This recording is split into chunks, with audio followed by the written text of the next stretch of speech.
Students, तो चलिए start करते हैं हम अपना नेक्स्ट चैप्टर नंबर 2, जो कि है सेंटेंस के बारे में।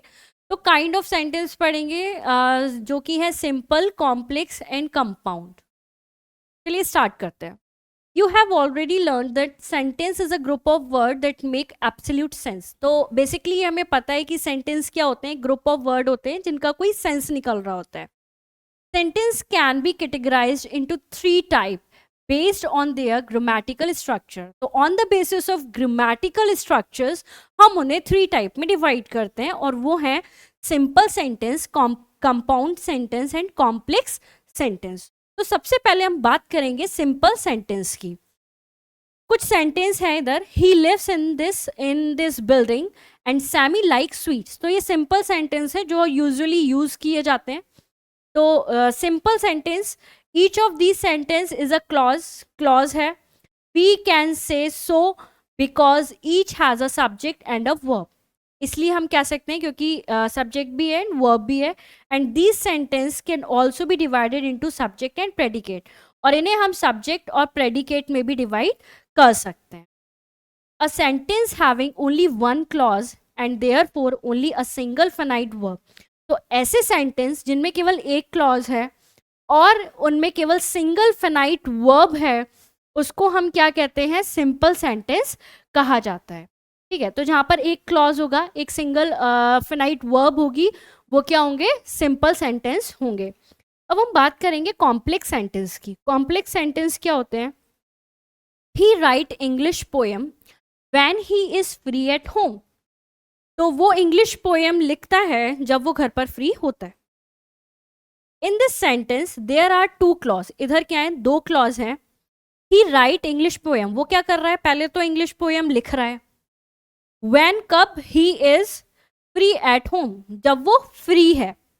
तो पहला पार्ट क्या था, पोएम का लिखना, और दूसरा उसे एलैबोरेट करना कि हाँ कब लिख रहा है, जब वो घर पर फ्री है।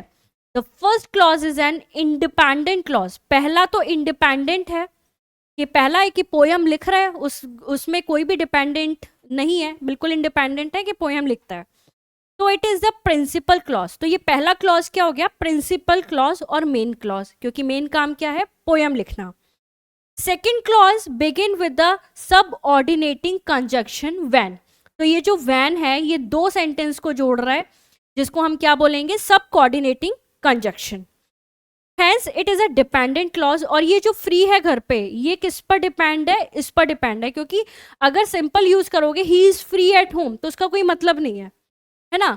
तो when he is free at home, ये जो है ये डिपेंड है किस पर, फर्स्ट वाले क्लॉज पर। Dependent clause is otherwise called a subordinate clause, और इसे हम जो है सबऑर्डिनेट क्लॉज भी कह सकते हैं, कहते हैं।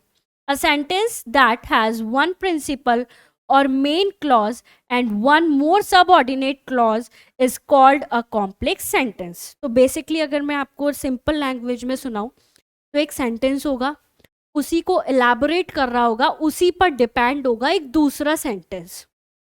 ठीक है, तो जब भी आप सेंटेंस पढ़ो और आपको लग रहा है कि मेन सेंटेंस ही है, कि बात इसकी हो रही है, और इसी को और ज़्यादा डिस्क्राइब करके आगे बताया जा रहा है, यानी कि जो दूसरा सेंटेंस है वो डिपेंडेंसी दिखा रहा है पहले वाले सेंटेंस में, तो वो क्या हो जाएगा, कॉम्प्लेक्स सेंटेंस हो जाएगा। अब हम बात करेंगे कंपाउंड सेंटेंस की। कंपाउंड सेंटेंस क्या होता है, he writes English poem and he sing Hindi song. दोनों क्या है, अलग अलग हैं, और इन्हें जोड़ दिया गया है एंड से। चलिए देखते हैं। In above there are 2 clause, 2 clause है, English poem, Hindi song. English poem, Hindi song, ठीक है, जिनका कोई रिलेशन है नहीं। Both the clause can stand independently, have complete meaning। अगर मैं इन्हें अलग अलग भी बोलूं तो ये खुद ही इंडिपेंडेंट हैं, ये खुद का मीनिंग देते हैं, इन्हें एक दूसरे पे डिपेंड होने की बिल्कुल भी ज़रूरत नहीं है। Hence they are independent clause। The first clause is coordinated with the second clause using the coordinating conjunction and. तो यहाँ पर सब कोऑर्डिनेटिंग की बात नहीं हो रही है, सब कोऑर्डिनेटिंग मतलब डिपेंडेंसी शो कर रहा है।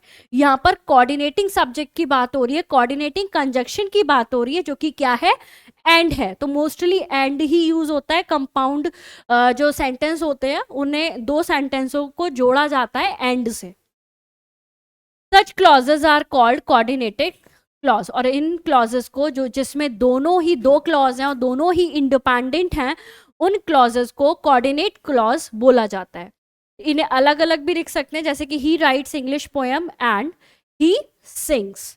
तो a sentence that has two or more coordinate clauses joined together by coordinating conjunctions is called compound sentence। तो जहां पर दो क्लॉज का यूज हो रहा है जो कि इंडिपेंडेंट है, एक दूसरे से रिलेशन नहीं है, और कोऑर्डिनेट कंजक्शन का यूज हो रहा है वहां पर एंड का, तो उसे हम क्या बोलेंगे? Complex sentence, sorry compound sentence बोलेंगे। तो आई होप आप तीनों को डिफ्रेंशिएट कर रहे होगे। सिंपल सिंपल है, नॉर्मल है, उसमें ऐसा कुछ नहीं है कि दो सेंस निकल रहे हैं, एक ही सेंस निकल रहा होगा, वो हो जाएगा सिंपल सेंटेंस। जो कॉम्प्लेक्स सेंटेंस है वो थोड़ा सा कॉम्प्लेक्स इसलिए है क्योंकि एक ही के बारे में बात हो रही है, पहला एक यूज हो रहा है और दूसरा उस पर डिपेंड है, उसी के एलैबोरेट किया जा रहा है।